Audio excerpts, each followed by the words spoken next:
Imagine living a life where you can't walk, you can't see, you can't breathe on your own.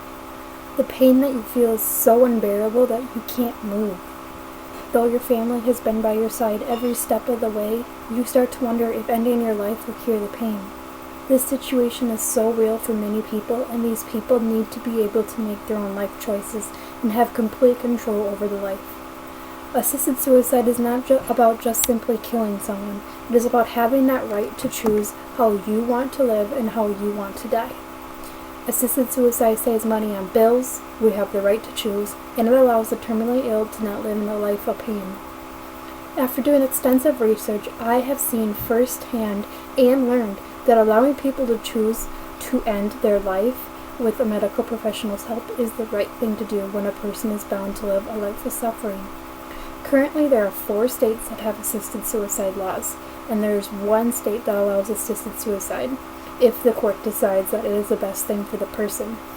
Though there are only 5 states that allow assisted suicide, many states are actually considering allowing assisted suicide, and that really shows that it is becoming a prevalent issue in our society. Assisted suicide should be legal in every single state in the United States because allowing this, it saves money, it allows the person to make their own decision, and it prevents them from living a life of pain. People who choose to end their life with the physician's help have every right to choose to do that. By not allowing a person to choose to end their life because of the excruciating pain they feel, it goes against the freedom that America promises its citizens. Now, not allowing a person to end their life with dignity goes against the freedom that America promises because we have the freedom to love, to live, to learn, and to speak. How can we consider a country to be free if we do not allow the terminally ill to make their own life decisions? According to the website debate.org, we have the right to say no to someone who wants to use our body, or in other words, abortion, but people who are living in a life of pain and suffering do not have the right to choose to end their life as they see fit. Along with having the right to end a pregnancy, we also have the right to euthanize our pets when they are terminally ill. If we can end an animal's life when we see fit, how come a person cannot have the choice to end their life when they see fit? A user on debate.org also states, quote, "Who are we to say that a person should suffer longer? It should absolutely be the person's right to choose to end their suffering with the help of a doctor." A professor from Lone Star State College explained that, quote, "Many terminal patients want the right to assisted suicide because it means to endure their end without the unnecessary suffering." It is said that giving a terminally ill patient is a right to assisted suicide is indeed an inherent right. The right to having a physician-assisted suicide is a liberty that American citizens have because if they are choosing to end their life, it could be that they are wanting to use their liberty to die as a way to pursue their happiness. By not allowing someone to have access to physician-assisted suicide, we are violating a person's right and liberty to want to end their life with dignity. Terminally ill patients are seeing their medical bills rising and rising as doctors in society today are more focused on sending them through treatments that will not work.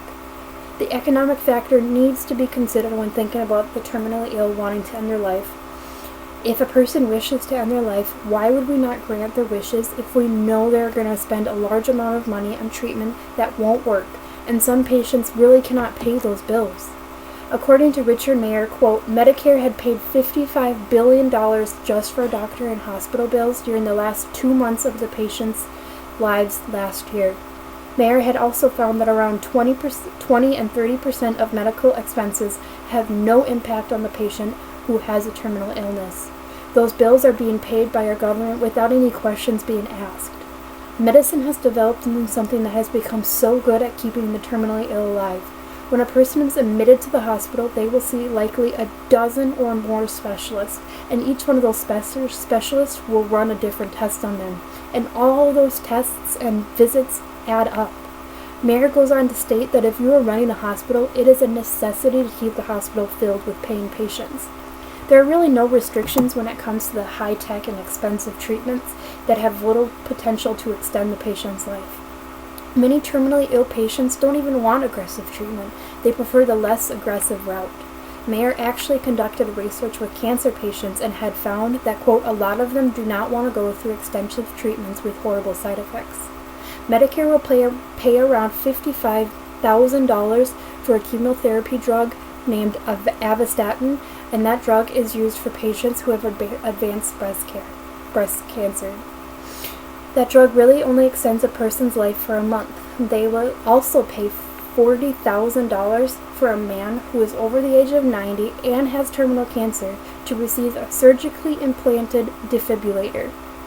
The fact that the federal government is paying for all of these treatments that don't really help a patient live longer is outrageous to think about. Why would we continue putting a person through treatment that do not really help them when all they really want to do is end their life and stop the pain?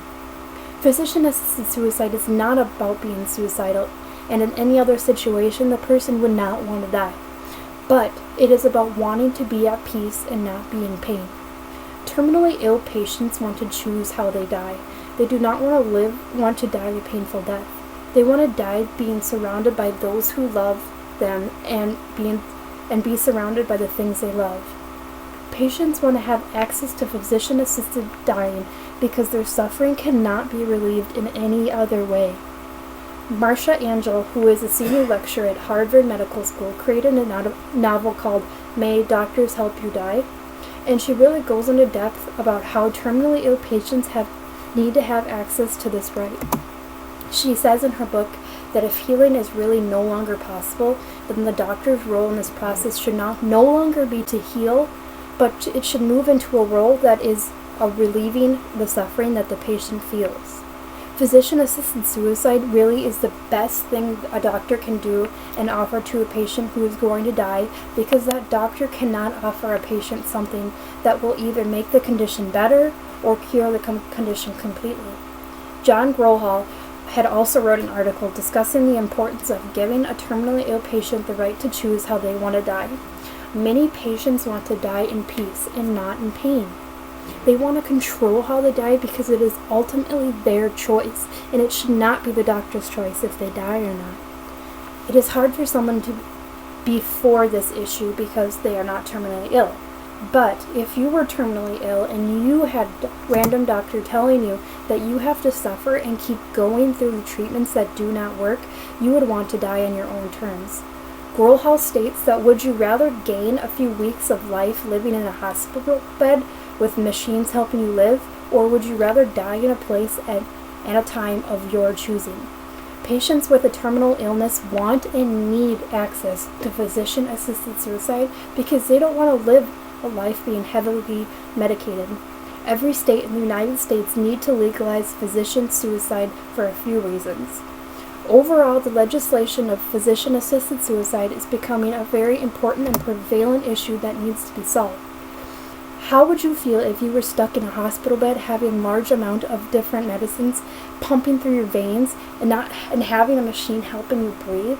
Thousands, if not millions, of people are living through this right now, and because so many states have not legalized physician-assisted suicide, they have to continue living like that. If you were in a situation like that, you would want to choose if you could die or not.